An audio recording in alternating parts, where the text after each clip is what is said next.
وسلم علی رسولہ الکریم اما بعد۔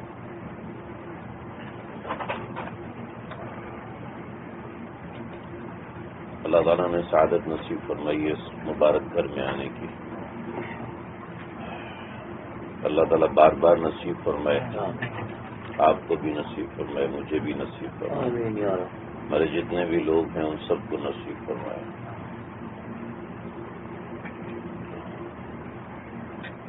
ہمارے ایک بزرگ گزرے ہیں جنہوں نے کتاب لکھی تھی تحفہ، ان کی بیٹی کا نام تھا تحفہ، اور بڑی ماہرہ فتوے کے اندر ان کے دستخط ہوتے تھے،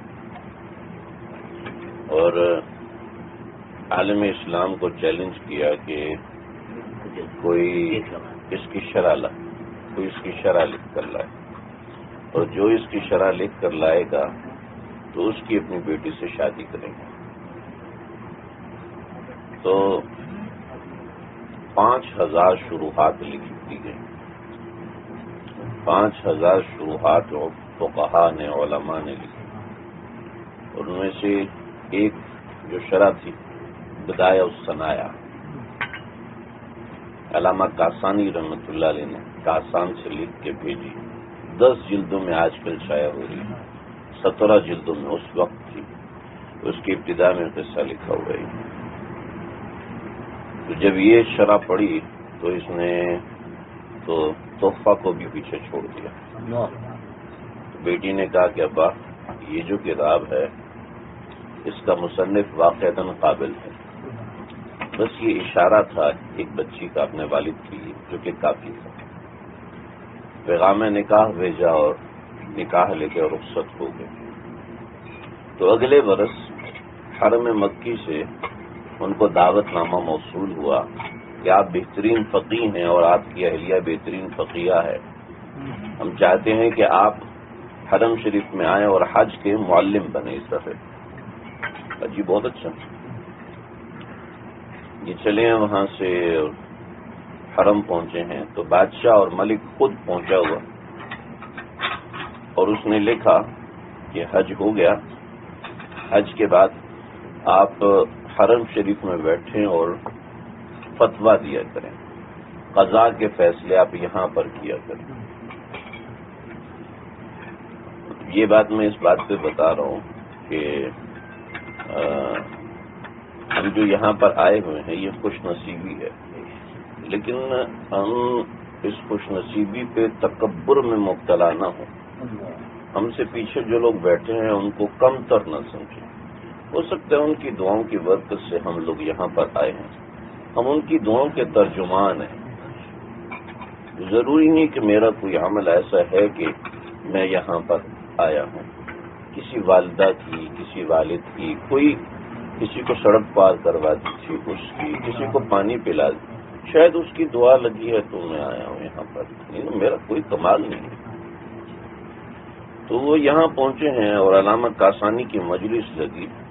علامہ کاسانی جیسے عالم دین اور بحر و بر میں اس کے کوئی نظیر نہیں، کوئی مثال نہیں، جب فتوے جاری ہونا شروع تو عالم متوجہ ہوا، کہا کہ آپ یہاں پر، بادشاہ نے کہا کہ آپ یہیں پر رہیں گے اور مجلس سے قضا آپ کی رہے گی، آپ اپنے گھر والوں کو یہیں پر بلا دیں۔ علامہ کاسانی رحمۃ اللہ علیہ نے عہدہ قضا قبول کیا اور خط لکھا، اور خط لکھ کے اپنی اہلیہ کو بھیجا کہ یہ خط ہے میری طرف سے اور مجھے یہاں پر عہدہ قضا کا ملا ہے، اللہ نے بڑی عزتیں دی ہیں، بڑا مقام دیا ہے، لہذا یہ میں بھیج رہا ہوں، اور اس رکے کے بعد تمہارے لیے بہترین انتظام ہوگا، تمہیں رخت پر بٹھائیں گے اور بڑی عزت کے ساتھ تم کو لے کے آئیں گے کہ فقہا میں خواتین فقہا کی بڑی ضرورت ہے۔ علامہ محمود احمد غازی صاحب نے ایک ان کے زیر نگرانی کتاب لکھی گئی ہے، 35 جلدوں میں، مانچسٹر سے شائع ہوئی ہے۔ اس کے اندر انہوں نے 10,000 فقہا خواتین کا ذکر کیا، یعنی خواتین محدثات اور فقہا، جن کو ہزاروں لاکھوں حدیثیں خواتین کو یاد تھیں۔ ہماری خواتین کو حیض و نفاس کے مسئلے نہیں پتہ ہوتے، کو پتہ نہیں ہوتا پاکی ہونے کے بعد نماز کب پڑھنی ہے، کون سی نماز رہے گی کون سی. تو کہا کہ تمہاری بڑی ضرورت ہے اور آ جاؤ. تو اب کیا ہوا، یہ خط پہنچا ہے ان کی بیٹیا کے پاس، اور انہوں نے خط کے پیچھے جواب لکھا. کہا کہ کاسانی کو جا کے دے دو، اس کے باوجود بھی وہ کہتے ہیں تو میں آ جاتی ہوں. علامہ کاسانی نے، بیوی سے تو صحیح ڈرتے ہیں، تو علامہ کاسانی رحمۃ اللہ نے خط ڈالا جیب میں، کا شام میں پڑھوں گا. آئی نہیں ہے، خط بھیجا ہے تو کوئی نہ کوئی تو مسئلہ ہے. شام کو خط پڑھا، نکال کے دیکھا. کا افسوس، عالم اسلام کا سب سے بڑا عالم شیخ الاسلام وقت، وہ ایک سفر میں 3 بڑی بڑی غلطیاں کر بیٹھا. کیا غلطیاں نیچے لکھا. نمبر 1، عہدہ قضا امام ابو حنیفہ سے لے کر آپ علیہ الصلوۃ والسلام تک، اور آپ سب نے منع کیا عہدہ قضا قبول نہیں کرنا. من جو الی قاضی فقد ذبح بغیر سکین، جو قاضی بنا دیا اور امام ابو حنیفہ کے نام لیوا، اور تم اور امام ابو حنیفہ کے نام کا فتویٰ دیتے. امام ابو حنیفہ نے تو قضا قبول نہیں کیا اور جیل میں چلے گئے، اور تم قضا قبول کر کے مکے میں بیٹھے. افسوس، پہلے ہی سفر میں اتنی بڑی غلطی کر دی. دوسرا، امام ابو حنیفہ کے نزدیک مکے کے اندر بغیر عذر کے قیام کرنا، بغیر عذر کے رہائش پکڑنا، یہ مکروہ تحریمی ہے امام ابو حنیفہ کے نزدیک. یہاں اگر مزاج میں گناہ ہے اور یہاں اس حدود میں رہ کر اس نے گناہ کیا تو کیا حشر ہوگا. مزاج میں فلمیں دیکھنا ہے، مزاج میں یوٹیوب دیکھنا ہے، مزاج میں گانے سننا ہے، اور حرم پاک میں بیٹھا ہوا گانے سن رہا ہے، حرم پاک میں بیٹھا ہوا لڑکیوں کی تصویریں دیکھ رہا ہے، تو کتنا بڑا گناہ ہے. امام ابو حنیفہ نے مکروہ تحریمی لکھا کہ نہ، رہائش نہ رکھو. امام شافعی دوسرے حضرت اجازت دیتا، امام صاحب فرماتے نہ مکے میں رہائش نہیں رکھو. یہاں کا جرم، آپ صلی اللہ علیہ وسلم حدیبیہ کے مقام پر آئے ہوئے تھے، تو جب نماز کا وقت ہوتا تو حدود حرم سے اندر داخل ہو جاتے، اور جب نماز کا وقت ختم ہوتا تو حدود حرم سے باہر آ جاتے تھے. کہ اس کی نماز کی اتنی فضیلت، حضرت شیخ الحدیث مولانا زکریہ صاحب نے لکھا کہ جب حرم کے اندر نیکی کا اتنا بڑا اجر ہے تو گناہ پر بھی اتنا بڑا وبال ہے. میں ایک اور مسئلہ بتاتا ہوں. ہماری خواتین عام طور پہ یہ گڑبڑ کر رہی ہیں کہ نیچے معتمرین کو اجازت ہے جا کے طواف کریں، لیکن خواتین کا تو احرام پتہ نہیں ہوتا. ہماری خواتین نیچے جاتی ہیں اور مرد اوپر سے طواف کرتے ہیں. یہ کیا ہے؟ من غشنا فلیس منا، دھوکہ دے کے جاتے ہیں نا. نیچے احرام باندھ لیا، نقلی احرام باندھ لیا اور نیچے چلے گئے. اب پوچھے فقہا سے، دھوکہ دے کے جا رہا ہے اور دھوکہ دے کے حرم میں جا کے طواف کرے، کون سا ثواب کمائے؟ من غشنا فلیس منا، ہمارا نہیں ہے، ہمارا بندہ ہی نہیں ہے وہ ہے، شاید کسی اور قوم کا آدمی ہے، ہمارا آدمی نہیں ہے وہ. تو طواف کر لیا نیچے، جلدی میں طواف کر لی، کیا فائدہ حاصل کیا؟ تو امام ابو حنیفہ کا یہ فرمان کہ یہاں کا جو گناہ ہے وہ بھی اس درجے بڑا ہے. اللہ اکبر. اگر تیسرا بڑا جرم آپ نے یہ کیا کہ ایک عورت کو بغیر محرم کے سفر کرنے کا آپ حکم دے رہے ہیں. اگر آپ تینوں چیزوں کی کوئی نظیر مجھے کتب فقہ میں دکھا دیتے ہیں کہ یہاں یہ جائز ہے تو میں آنے کو تیار ہوں. اگر یہ جائز نہیں ہے تو آپ کو فوراً آ جانا چاہیے، ورنہ مجھ سے الگ ہو جائے. جیب میں ڈالا، پیٹ تو خراب ہو گیا ہوگا. چپ کر کے رات کو اونٹ پکڑا اور نکل گئے. کہتے میں عہدہ قضا قبول نہیں کرتے. تو بعض دفعہ ہم یہاں بیٹھے ہوئے ہیں، یہ نہ سمجھے کہ جی میرا تو اقبال بڑا ہو گیا، میرا مقام اور مرتبہ بڑا ہو گیا، میں ایسا ہو گیا ویسا ہو گیا. اتنا کوئی کمال نہیں ہے. یہ اللہ جس کو چاہے اللہ اس کو بلاتا ہے. اللہ کا کرم ہوتا ہے تو بندہ آتا ہے. اور پھر بعض دفعہ یہاں سے انسان کے ساتھ کوئی ایسا مسئلہ ہوتا ہے کہ نکال دیا جاتا ہے. خدا نہ کرے کوئی ایسا مسئلہ آئے، خدا نہ کرے کوئی ایسا معاملہ ہمارے ساتھ پیش ہے. یہاں عاجزی مطلوب ہے، تضرع مطلوب ہے. حد الامکان یہاں 3 قسم کی کیفیات پیدا ہوتی ہیں. ابتدا میں آتا ہے پورے جوش کی کیفیت ہوتی ہے، ایسے پورا جوش جار ہوتا ہے یوں. پھر آنے کے بعد کیفیت نیچے گرتی ہے. پھر تھوڑے دنوں میں یار آیا ہوں یار پیسے لگائے یہاں پر، پھر کیفیت اوپر جاتی ہے اور بالآخر مایوس ہو جاتا ہے، مارکیٹوں میں گھوم جاتا ہے اور کیفیت نیچے. ہماری کیفیت ایم بن جاتی ہے، ایم کی کیفیت بنتی ہے ہماری، کہ ہم شروع میں بہت. حضرت شیخ الحدیث حضرت مولانا زکریا صاحب رحمۃ اللہ علیہ نے لکھا ہے کہ 3 قسم کی کیفیات بنتی ہیں یہاں پر. بہت جوشیلی کیفیت، بالکل گری ہوئی کیفیت، اور دوبارہ اٹھنے والی کیفیت. یہ کیفیات نہیں بننی چاہیے، کیفیات مستقیم ہونی چاہیے، سیدھی کیفیات. شروع میں تو بڑا جوش تھا، پھر ٹھنڈے پڑ گئے، کوئی ضرورت، نمازیں بھی قضا ہو رہی ہیں، دوسرے اعمال میں گندگی بھی آ رہی ہے، برائی بھی آ رہی ہے، حرم کی بے ادبی بھی ہو رہی ہے. تو ان چیزوں کا یہاں پر خیال رکھنا بڑا ضروری ہے. یہاں پر آئے ہیں، ان اوقات کو ضائع ہونے سے بچائیں. گناہوں سے پکی توبہ کریں. جو گناہ مزاج کا حصہ ہیں، بدنظری مزاج کا حصہ ہے. داڑھی منڈانا ہے، داڑھی رکھنا ٹوٹی کے نیچے سے، دائیں طرف سے اور بائیں طرف سے 1 مٹھی داڑھی رکھنا یہ واجب ہے.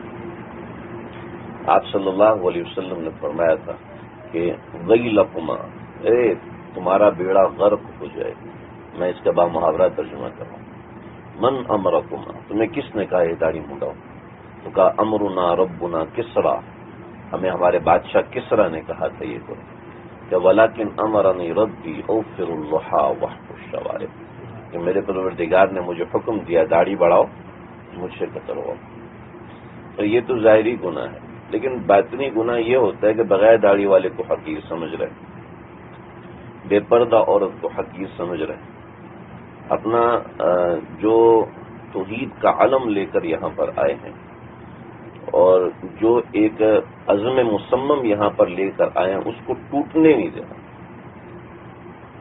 بادشاہ اکبر تھا، حضرت وقت ہے نا جی وقت ہے. بادشاہ اکبر تھا، 10 منٹ ہیں. آپ نے حرم بھی جانا، میں یہیں پر نماز پڑھوں گا، اس کی تکلیف ہے تو دیکھیں میں یہیں ہوتی ہے نا نماز، اس میں یہیں پڑھ کے پھر ہم ہماری گاڑی پیچھے کھڑی ہوتی نکلیں گے. تو بادشاہ اکبر تھا، اس کے زمانے میں ایک شخص تھا، مجھے اس کا نام بھول گیا اس وقت، البتہ اس کے وزراء سے ان کو 9 رتن کہتے تھے. اس نے ایک تفسیر لکھی تھی اور بے نقط تفسیر، بغیر نقطے والی، یعنی اس نے با کا استعمال نہیں کیا، ایسے الفاظ استعمال کیے جس میں با نہیں ہے، ایسے الفاظ استعمال کیے جس میں شین نہیں ہے. ٹھیک ہے، تو ایسے یعنی ہمارے مفتی ولی راضی صاحب دامت برکاتہم نے بھی ایک کتاب لکھی ہے، ہادی عالم.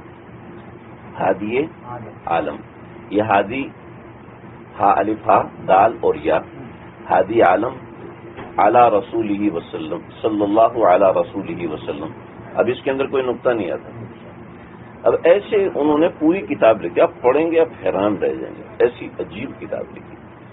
تو اس نے عربی میں تفسیر لکھی، یہ تو اردو ہے نا، اس نے عربی میں تفسیر لکھی اور عربی میں وہ الفاظ استعمال کیے جس میں کوئی نقطہ نہیں.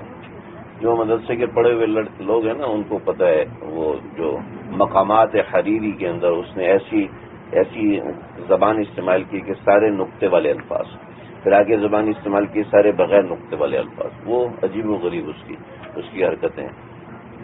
تو جیسے وہی لگا ہے شمردل والی حرکتیں ہیں، تو اس میں بھی عجیب چیزیں اس نے بنائی ہوئی.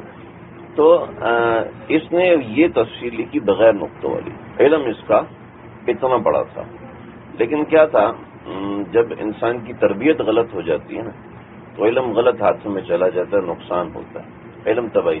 چلی حضرت فرما رہے تھے جیسے جیسے آدمی آگے بڑھتا جاتا ہے اس کی اپنی شخصیت کھلتی چلی جاتی ہے، مزاج میں تواضع آنا شروع ہوتی ہے. اگر مزاج میں علو آنا شروع ہو جائے، میں تو حاجی صاحب ہوں الحمدللہ، میں نے تو اتنے عمرے کیے، ان لوگوں کو دیکھ آرام سے بیٹھے یہاں یہی کرنے آئے تھے کیا؟ تمہیں شرم نہیں آتی؟ نہیں، کسی کو کہہ نہیں رہا، اپنے ہی دل میں بولتا جا رہا ہے ان کو تو قدر ہی نہیں ایسی آئے، ہاں مجھے بڑی قدر ہے. تو ایسے اس نے علم اس کا غلط ہو گیا، تو اس نے اکبر بادشاہ کو کہا، بادشاہ سویا ہوا ہے، اس کے پاس بیٹھا ہوا، بادشاہ صاحب اٹھے، بیٹھے کیوں ہوا؟ کہا پہ وہی نازل ہو رہی تھی۔ تو کیا وہی کہ یا ایھا البشر لا تذبحوا البقر، اے انسانوں گائے کو ذبح نہ کیا کرو، بہت بری بات ہے۔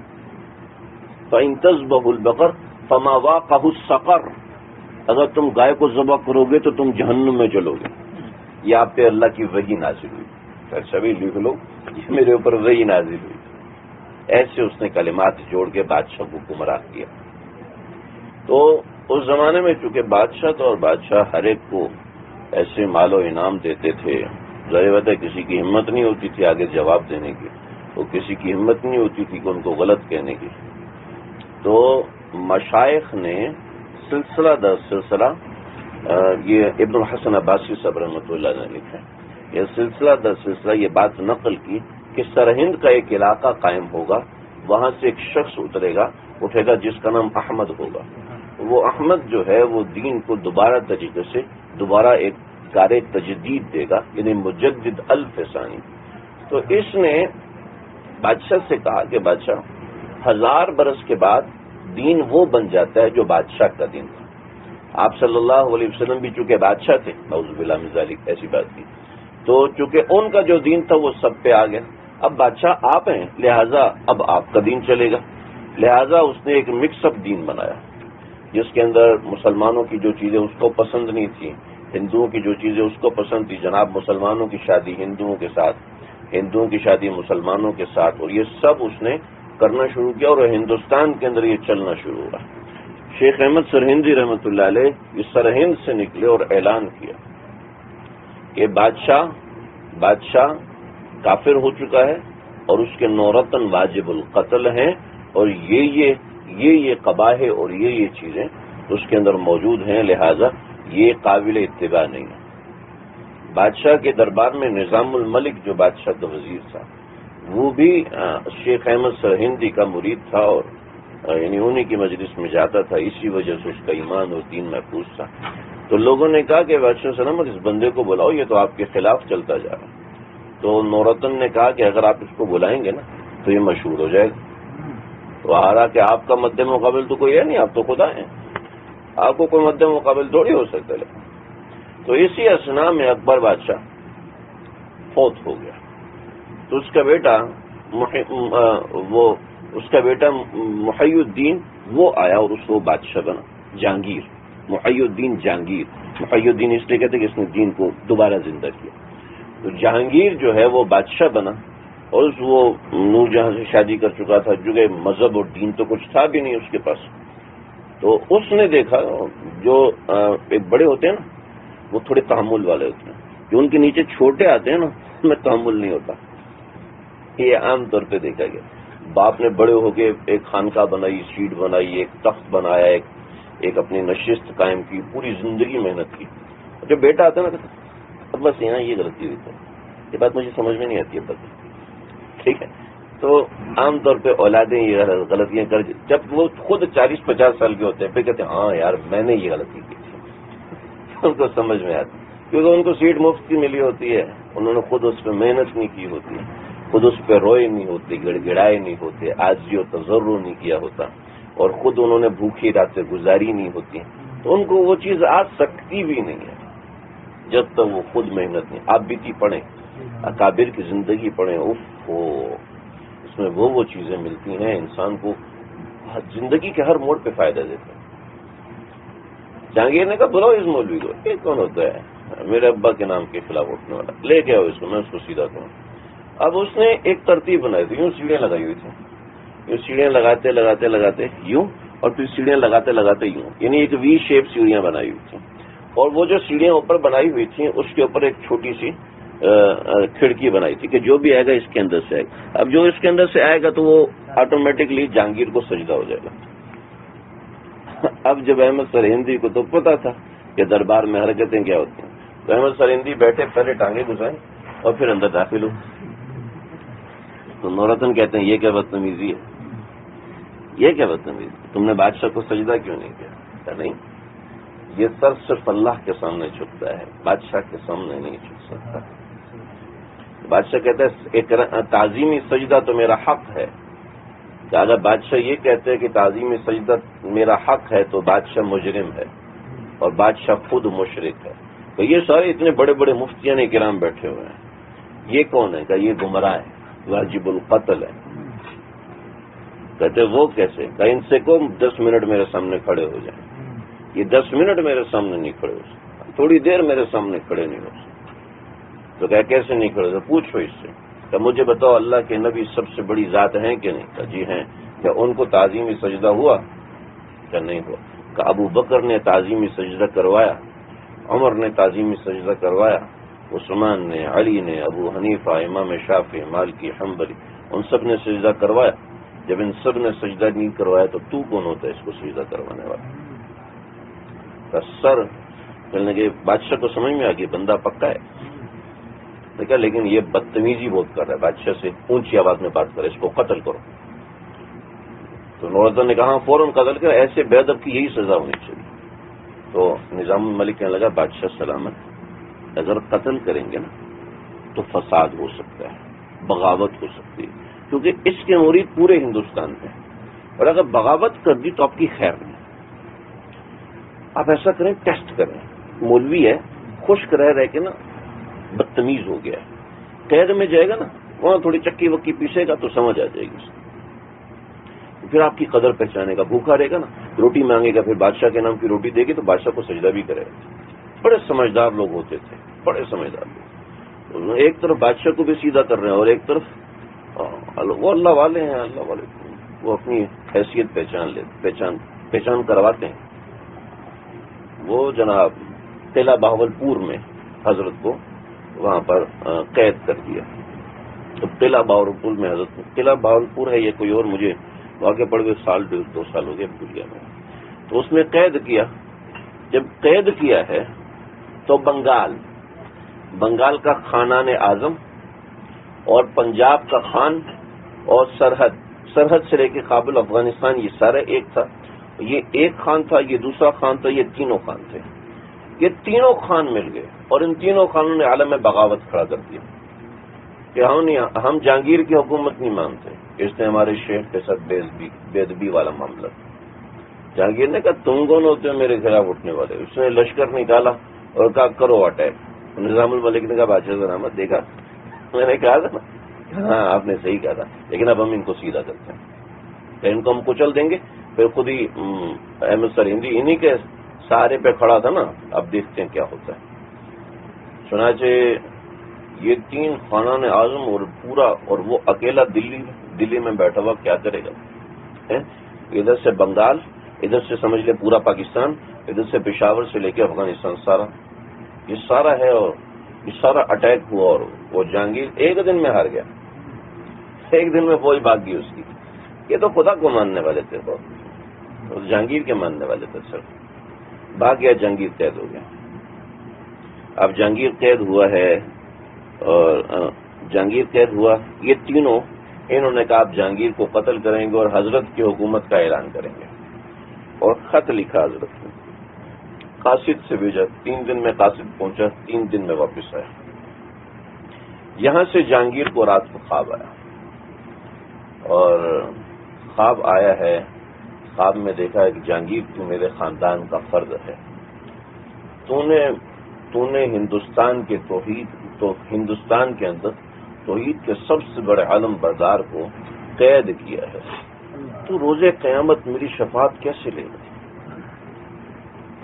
یہ جھٹکا لگا جہانگیر کو۔ اللہ والوں کی نظر ہوتی ہے، جہانگیر کا کمال نہیں تھا، حضرت کی چند منٹ کی صحبت ملی تھی، سب ہو گیا۔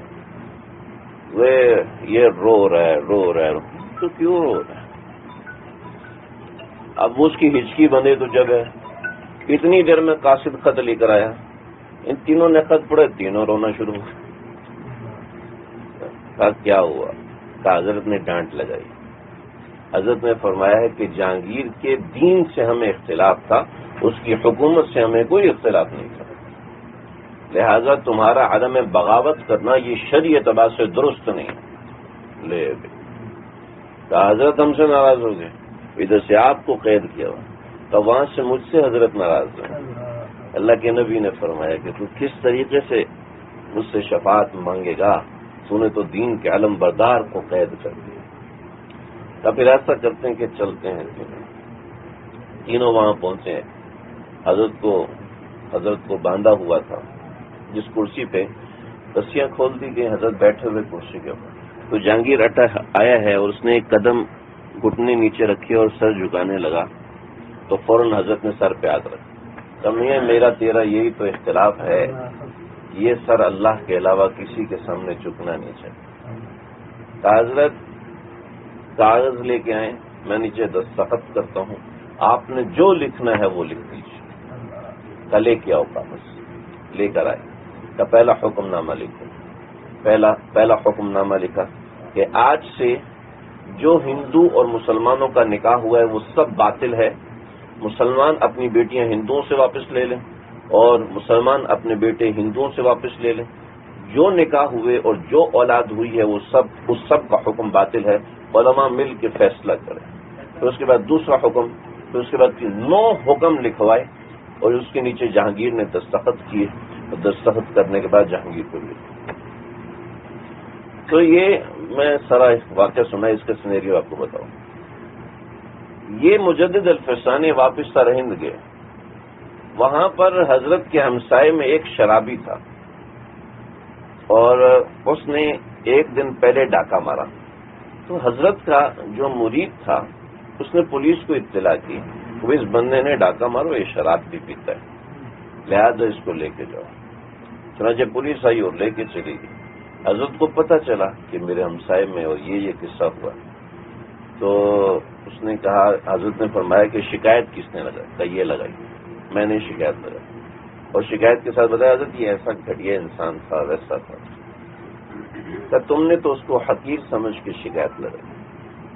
کہ اللہ کی قسم 15 سال سے احمد اس کو جانتا ہے، احمد نے آج تک ایک بار بھی اس کو اپنے سے زیادہ کمتر نہیں سمجھا۔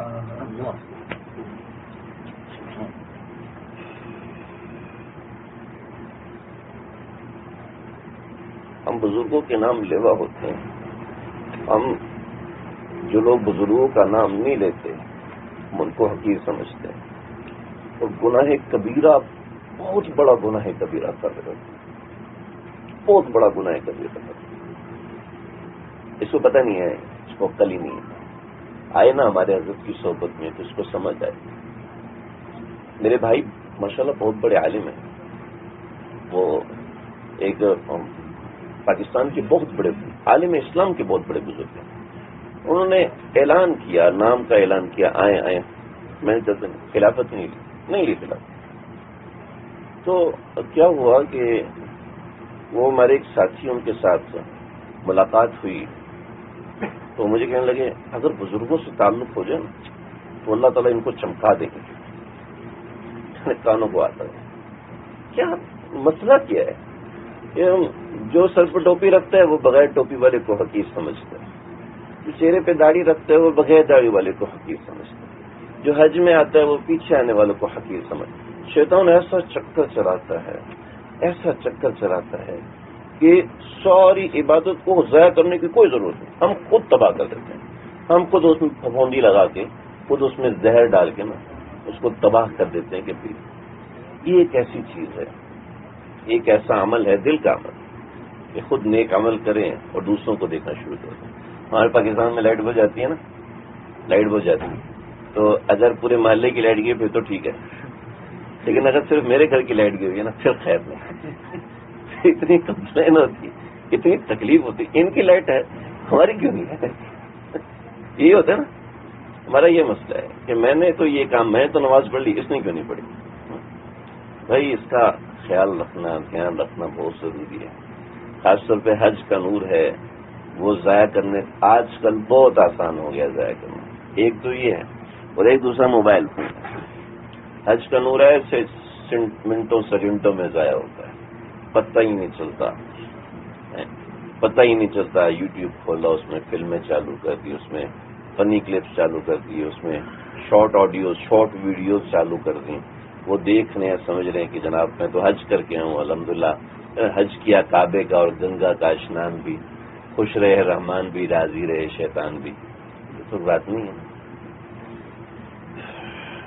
فکر کے ساتھ حج ہو تو یہ زندگی بدلی کرتا ہے۔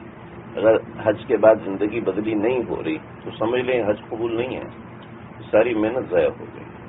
ہاں اللہ بہت بڑے ہیں، قاری صاحب کی وجہ سے فلاں کی وجہ سے ہو سکتا ہے میرا حج قبول کر لیں، لیکن میں خود تو اس کو ضائع نہ کروں، اس کی کوشش کریں۔ اللہ تعالیٰ مجھے آپ کو ہم سب کو سمجھنے کے عمل کرنے کی توفیق عطا میں دعا بھی فرما دی۔ آپ سنائیے۔ آپ نے بیان کی ہے، دعا بھی آپ کی اچھی لگے گی۔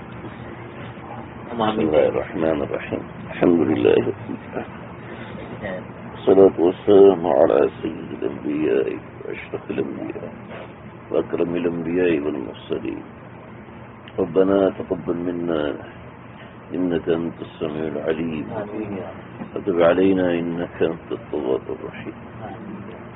اے اللہ ہماری حاضری کو قبول فرما لیجیے۔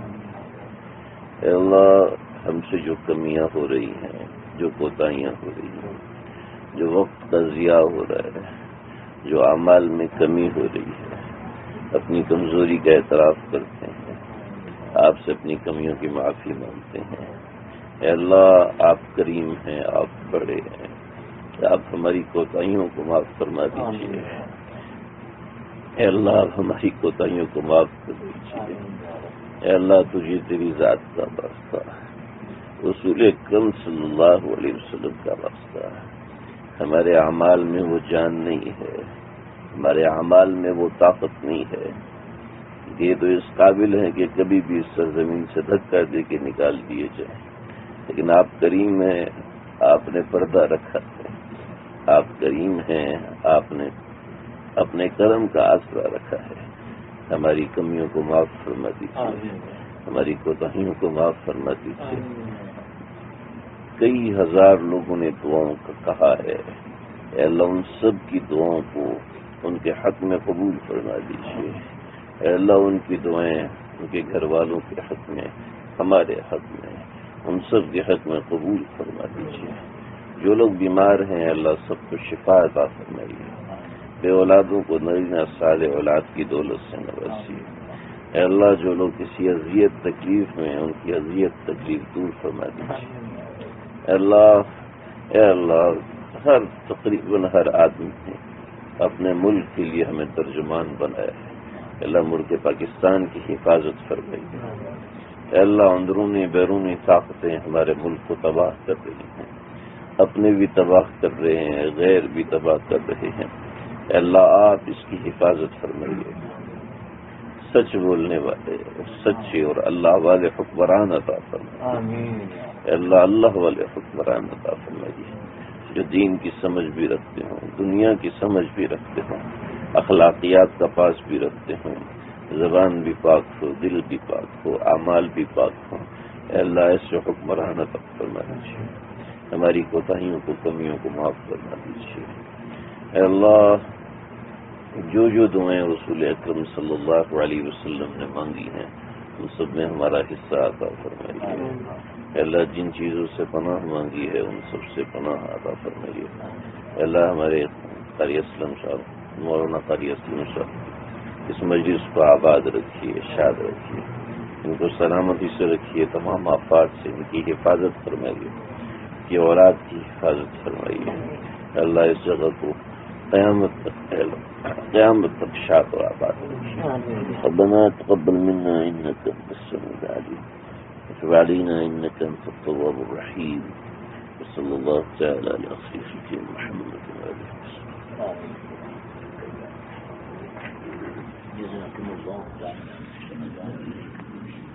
تیاری فرمانے